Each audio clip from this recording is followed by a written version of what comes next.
오늘 부모와 함께 드리는 예배라 우리 자녀들, 우리 주일학교 아이들을 위해서 교육자들이 준비한 오늘 공과의 내용입니다. 여러분, 제가 오늘 말씀드리는 이 본문은 우리 주일학교에서는 총회에서 나오는 공과와 설교를 원포인트로 같이 합니다. 그래서 오늘 제가 임의로 본문을 정하지 않고 오늘은 주일학교 우리 친구들이 함께 말씀 살펴보는 총회 공과의 주제에 따라서 오늘 말씀을 여러분과 함께 나눠보겠습니다. 여러분, 오늘 이 시대를 가리켜서 퀵백 시대라고 이야기를 합니다. 이것은 빠른 응답을 기대하는 시대다라는 거죠. 여러분, 이 시대의 사람들은 빠른 응답을 기대합니다. 그래서 문자를 보내도 문자 답신이 오지 않으면 젊은이들은 그걸 뭐라 그러죠? 문자를 뭐 했다? 씹었다 이렇게 이야기합니다. 문자를 씹었다 이렇게 이야기합니다. 드라마를 보다가도 드라마의 내용 전개가 지루하거나 그럴 때에 스포일러를 찾아서 미리 결말을 찾아봅니다. 또 사람들과 대화를 나누다가도 그 대화가 내가 원하는 응답이 아닐 때, 그 대화가 지루해질 때 그것을 견디지 못해 하지요. 여러분, 이 시대가 그런 시대입니다. 조급함의 시대, 조금도 참을 수 없는 그런 시대입니다. 근데 여러분, 하나님은 오래 참으시는 분이세요. 그래서 오래 참으시는 하나님의 성품을 닮아가야 된다 하는 것이 오늘 우리가 살펴볼 말씀의 중요한 주제입니다.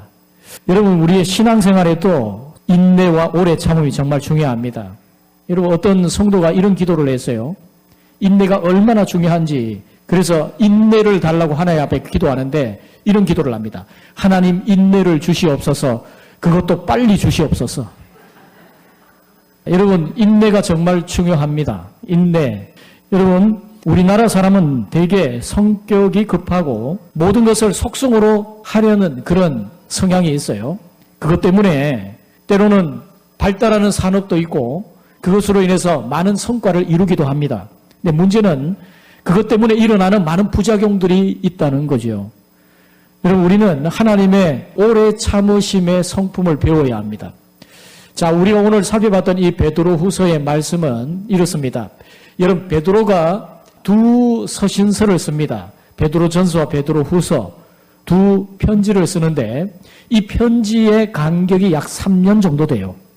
3년에 걸쳐서 두 번의 편지를 보낸다는 것은 이게 굉장히 중요한 어떤 메시지를 전할 내용이 있었기 때문입니다. 요즘처럼 당시가 필기도구가 그렇게 좋은 그런 때도 아니었고 또 편지를 보내는 수송수단이 그렇게 발달하지도 않았을 때입니다. 그런 이제 불편한 가운데서도 이 베드로가 3년에 걸쳐서 두 번의 편지를 보낸다고 하는 것은 굉장히 중요한 어떤 목적이 있기 때문이었습니다. 그 두 번의 편지를 보내는 이유를 3장 1절에 이렇게 말씀을 합니다. 사랑하는 자들아, 내가 이제 이 둘째 편지를 너에게 써노니. 둘째 편지는 베드로 후서를 말합니다. 이 두 편지가 뭐죠? 베드로전서와 베드로후서를 말하죠. 이 두 편지로 너희의 진실한 마음을 일깨워 생각나게 하여. 너희의 진실한 마음을 일깨워 생각하기 위해서 이 두 편지를 쓴다라고 말씀을 하고 있어요. 여러분, 여기에 진실한이라는 말은 어떨 때 사용되었냐면 당시에는 이 진실한이라고 하는 단어를 이럴 때 썼습니다. 도자기공이 도자기를 만들고 나서 이 도자기에 흠이 있는지 아주 미세한 금이 가 있는지를 어떻게 확인을 하느냐 하면 햇볕을 비추어서 살펴보는 거예요. 그래서 햇볕에 비추어 검증해 본다. 이게 여기에 진실하다는 말이에요. 그래서 진실하게 일깨워 생각나게 한다. 일깨워 생각나게 해야 할 그 내용이 도대체 뭐냐? 그게 뭐냐면 예수님의 재림입니다. 주님이 다시 오신다라는 말씀이죠. 자, 2절 말씀입니다. 곧 거룩한 선지자들이 예언한 말씀과 주 되신 구주께서 너희의 사도들로 말미암아 명하신 것을 기억하게 하려 하노라. 이들이 기억해야 될 중요한 것이 뭐냐? 바로 거룩한 선지자들의 예언한 말씀, 그리고 사도들을 통해서 주신 말씀이라는 것입니다. 그것이 주님이 다시 오신다는 재림의 약속이에요. 문제는 당시의 사람들 중에서는 주님의 이 재림을 조롱하는 사람들이 있었습니다. 자, 3절과 4절 우리 같이 한번 읽어보겠습니다. 먼저 이것을 알지니 말세에 조롱하는 자들이 와서 자기의 정욕을 따라 행하며 조롱하여 이르되 주께서 강림하신다는 약속이 어디 있느냐? 조상들이 잔 후로부터 만물이 처음 창조될 때와 같이 그냥 있다 하니. 이 당시에 예수님의 재림을 조롱하는 사람들이 있었어요. 예수님이 다시 오신다니 그게 무슨 말이냐? 조롱하는 거죠. 근데 여러분, 우리가 바람이 안 보인다고 해서 바람을 부정할 수 없는 것처럼 하나님의 존재에 대해서도 우리가 보이지 않는다고 해서 부인할 수는 없죠. 하나님 반드시 살아계십니다. 뿐만 아니라 하나님께서 약속하신 주님의 재림 또한 반드시 있습니다. 성경은 두 가지로 예수님의 재림을 확신시켜 주는데 첫 번째는 하나님께서 말씀으로 천지를 창조하셨다 하는 것입니다. 자, 이게 5절입니다. 이는 하늘이 옛적부터 있는 것과 땅이 물에서 나와 물로 성립된 것도 하나님의 말씀으로 된 것을 그들이 일부러 잊으려 함이로다. 여러분, 천지 만물을 하나님께서 말씀으로 창조하셨다는 것을 믿으시기를 바랍니다. 여러분, 이거 창조신앙이 정말 중요해요. 여러분, 성경 제일 첫 번째 나오는 구절이 뭡니까? 창세기 1장 1절에 태초에 하나님이 천지를 창조하시니라. 여러분, 이 말씀만 믿을 수 있다면 성경 전체를 믿을 수 있어요. 여러분, 우리 믿음의 기초는 바로 이 창조신앙입니다. 하나님이 천지 만물을 창조하셨다. 주님이 천지 만물을 창조하셨고 그리고 천지 만물 가운데 운행하시고 역사를 주관하신다. 여러분, 이것이 바로 주님의 재림에 관한 중요한 근거가 됩니다. 주님은 천지 만물을 창조하시고 언젠가 이 천지 만물에 대해서 심판의 일을 이루신다는 것을 말씀을 하고 있습니다. 자, 두 번째는 과거에 물심판이 있었고 또한 앞으로 불심판이 있게 될 것이다. 그것이 재림의 중요한 근거가 된다라고 확신시켜주고 있습니다. 자, 6절과 7절 말씀이 그 말씀이에요. 자, 같이 읽어봅니다. 이로 말미암아 그때의 세상은 물이 넘침으로 멸망하였으되 이제 하늘과 땅은 그 동일한 말씀으로 불사르기 위하여 보호하신 바 되어 경건하지 아니한 사람들의 심판과 멸망의 날까지 보존하여 두신 것이니라. 아멘. 과거에 인간이 하나님 앞에 불순종하고 하나님을 대적할 때 하나님이 물로 세상을 심판하셨습니다. 그것이 노아 홍수 사건인데 이 노아와 노아의 7 식구들은 하나님께서 방주 안에 들어가서 그들이 구원을 받을 수 있도록 해주셨어요.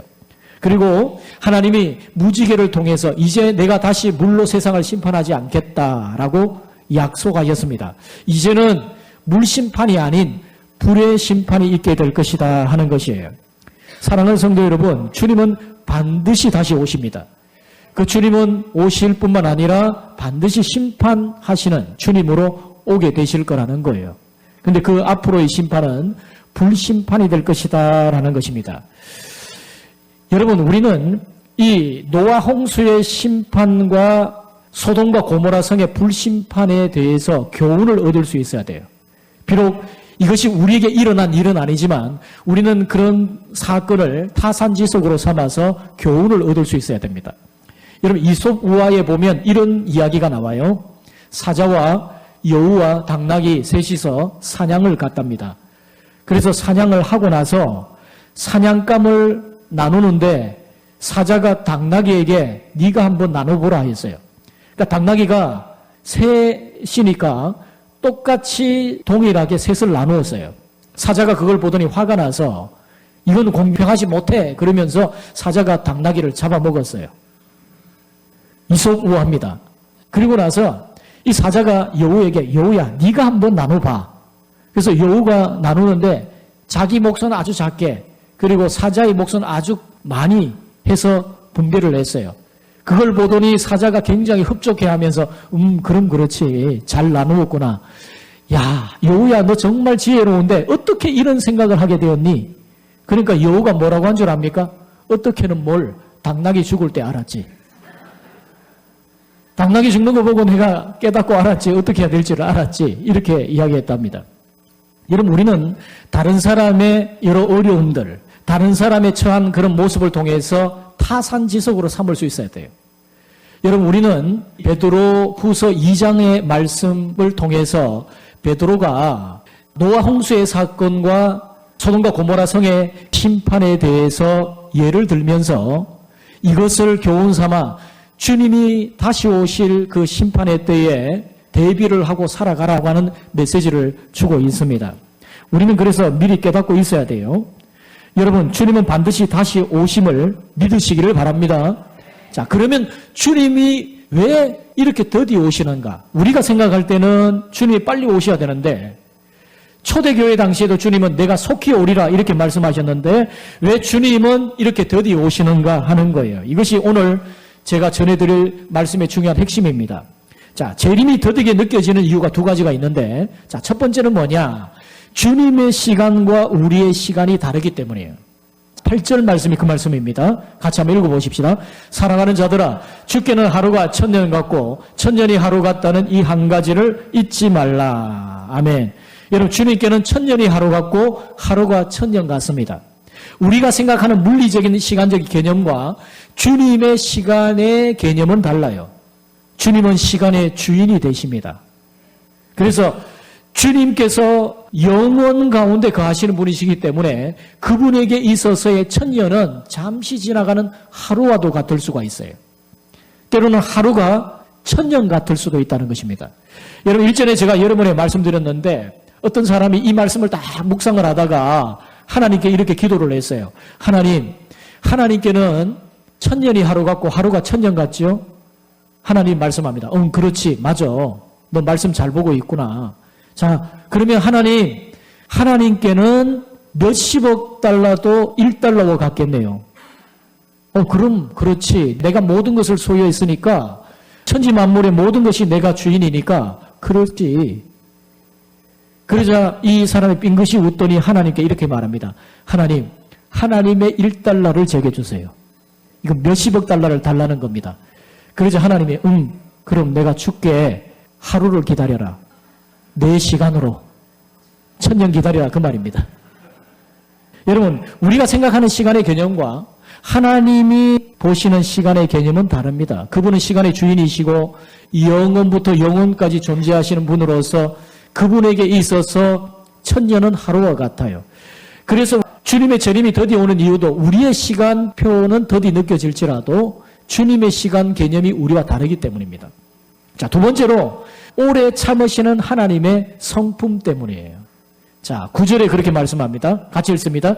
주의 약속은 어떤 이들이 더디다고 생각하는 것 같이 더딘 것이 아니라 오직 주께서는 너희를 대하여 오래 참으사 아무도 멸망하지 아니하고 다 회개하기에 이르기를 원하시느니라. 아멘. 우리의 눈에는 예수님의 재림과 심판이 더디고 이렇게 보여도 하나님께서 이 모든 일을 더디게 완성하시는 것처럼 보여질지라도 하나님은 하나님의 계획대로 모든 일들을 성실하게 준비해 나가십니다. 그런데 주님이 그렇게 오래 참으시는 이유는 뭐냐? 오래도록 기다리시고 우리가 생각할 때는 왜 이렇게 주님 안 오시나? 주님의 재림과 심판은 왜 이렇게 더디나? 이렇게 생각할지 모르지만 주님은 기다리심을 통해서 오래 참으심을 통해서 아무도 멸망하지 않고 다 주님께로 구원의 길로 돌아오기를 원하신다는 것입니다. 마치 집 나간 아들 기다리는 탕자의 아버지와 같이 오늘도 주님은 잃어버린 한 영혼이 주께로 돌아오는 것을 기다리시고 인내하며 오래 참으신다는 것입니다. 여러분, 주님의 그 오래 참으심 때문에 저와 여러분이 오늘 이 자리에 있다는 것 여러분 아시죠? 여러분, 만약 하나님이 나 지쳤다 이제 나 그만할래 그러면 우린 끝장입니다. 여러분, 하나님이 부지런히 끊임없이 일하시고 우리가 느끼지 못하지만 하나님은 역사를 운행하시고 전체 모든 만물의 질서를 붙드시고 하나님이 운행하시는 그 하나님의 그 질서 있는 운행이 아니라면 우리 인간은 살아갈 수가 없어요. 여러분 아시죠? 태양이 지구와 조금만 가까워져도 우리는 못 산다는 거예요. 조금만 멀어져도 못 산다는 거예요. 이런 모든 천체의 우주들이 제각기 궤도를 유지하고 운행하고 돌아갈 수 있도록 질서를 붙잡으시고 움직이시는 분이 우리 하나님이십니다. 그런 하나님의 인내하심, 하나님의 오래 참으심과 주님의 지치지 않으시고 일하시는 그 일하심 때문에 저와 여러분이 오늘 이 자리에 있다는 사실을 여러분 잊지 말아야 됩니다. 주님께서는 우리의 제약에도 불구하고 인내하고 기다리십니다. 그 기다림은 아직도 하나님을 알지 못하고 멸망길로 가는 사람들에게 여전히 인내로 기다리시면서 부르고 계시는 겁니다. 여러분, 요한 웨슬레의 어머니 수산나는 19명의 자녀를 낳았어요. 여러분, 요한 웨슬레 또 찰스 웨슬레 형제가 참 믿음의 거장인데, 요한 웨슬레는 감리교의 창시자, 찰스 웨슬레는 찬송 작사가로도 아주 유명한 그런 분입니다. 그런데 여러분, 이 수산나가 탄광촌에서 가난한 당부들을 목양하는 목사의 사모로서 내조를 하고 또 함께 목양을 하고 그렇게 일을 감당하면서 정말 힘겨운 시절을 보내는데 19명의 자녀를 낳았지만 열악한 환경 때문에 6명이 일찍 죽어요. 그럼에도 13명의 자녀를 잘 양육했습니다. 하루는 이 남편이 보니까 이 수산나가 자녀들에게 몇 번씩이고 다 이러면서 이야기를 하는 거거든요. 그걸 보면서 수산나의 남편 목사님이 이렇게 이야기를 합니다. 아니, 당신은 어떻게 그 멍청이 녀석에게 똑같은 말을 20번씩이나 되풀이하고 있나? 정말 당신 인내심이 대단하구려. 그러니까 이 수산나가 이렇게 이야기를 합니다. 만일 이 아이에게 19번만 타이르고 내가 그만두었다면 19번의 나의 노력이 다 헛수고 되는 것 아니겠습니까? 여러분, 이 수산나는 오래 참음의 성품을 가지고 있었어요. 그런 오래 참음의 성품 때문에 자녀들을 훌륭하게 잘 양육할 수 있었던 겁니다. 여러분 아십니까? 1기압의 정상적인 기압 하에서 물은 몇 도가 돼야 끓죠? 100도가 돼야 끓습니다. 99도까지는 절대로 끓어서 수증기가 되지 않습니다. 1도 차이입니다. 99도와 100도는 1도 차이입니다. 그런데 99도까지 아무리 끓여도 1도를 더 넘어가야 물이 끓을 수가 있는 거예요. 여러분, 전기 엔진이 게이지가 212도가 되어야 엔진이 움직이기 시작합니다. 211도까지는 절대로 엔진이 움직이지 않아요. 212도가 돼야 됩니다. 212도와 211도는 1도 차이입니다. 그 1도의 차이가 엄청난 차이를 만들어가지요. 여러분 아십니까? 내가 조금 참지 못했던 그 일 때문에 내가 조금만 인내했더라면 더 열매를 맺을 수 있고 더 많은 결과를 좋은 결과를 얻을 수 있는 그런 일인데도 내가 그 1도의 차이를 인내하지 못하기 때문에 내가 그 1도의 차이를 오래 참지 못하기 때문에 내게 유익이 되지 못한 일들이 얼마나 많은지 모릅니다. 사랑하는 성도 여러분, 이 마지막 때에 우리가 가져야 될 성품은 오래 참음입니다. 우리도 오래 참고 기다려야 됩니다. 하나님의 그 오래 참음의 성품이 내게 이루어질 수 있도록 여러분 기도하십시오. 여러분, 야고보가 이 오래 참음, 인내의 가치에 대해서 말씀을 하면서 3가지 예를 듭니다. 하나가 농부의 예입니다. 우리 아까 우리 친구들 영상으로 봤죠?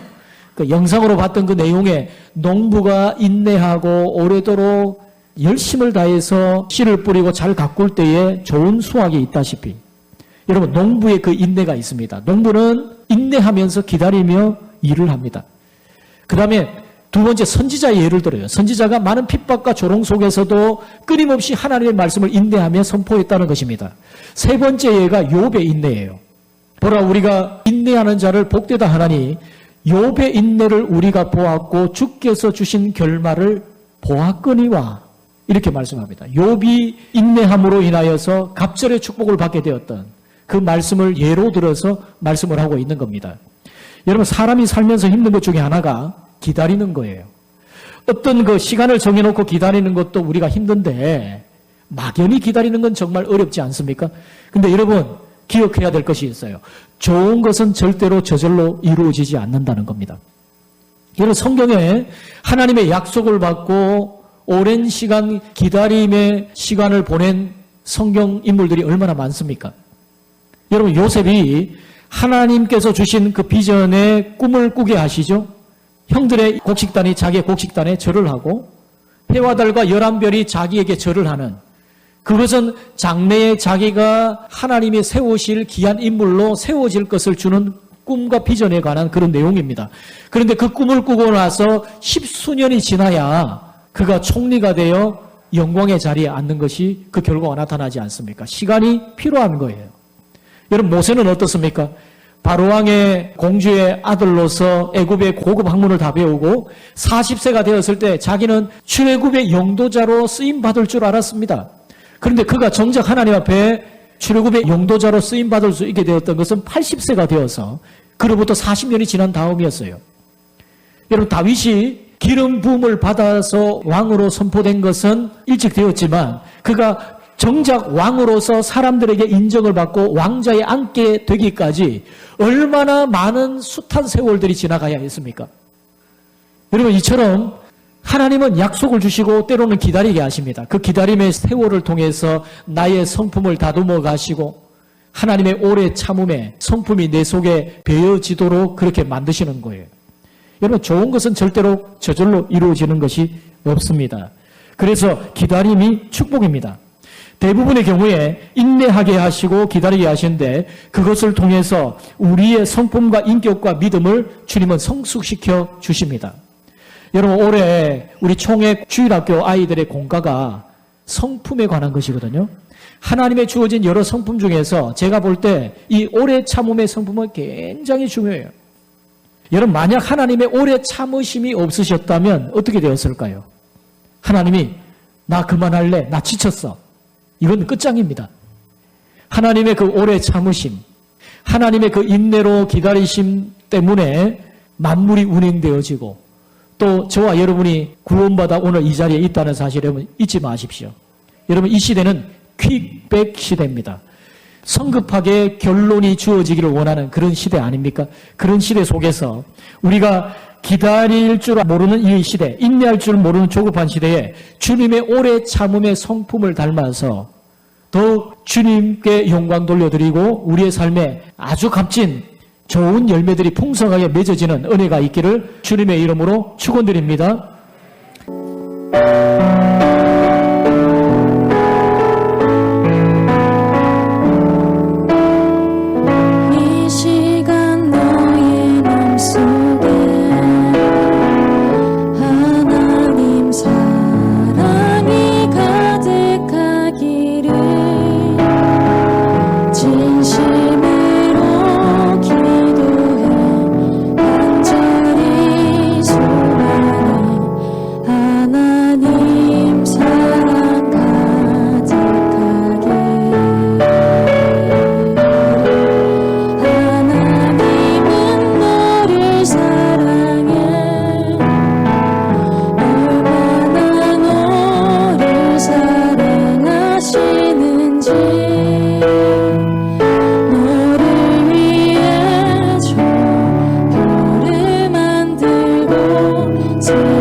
세상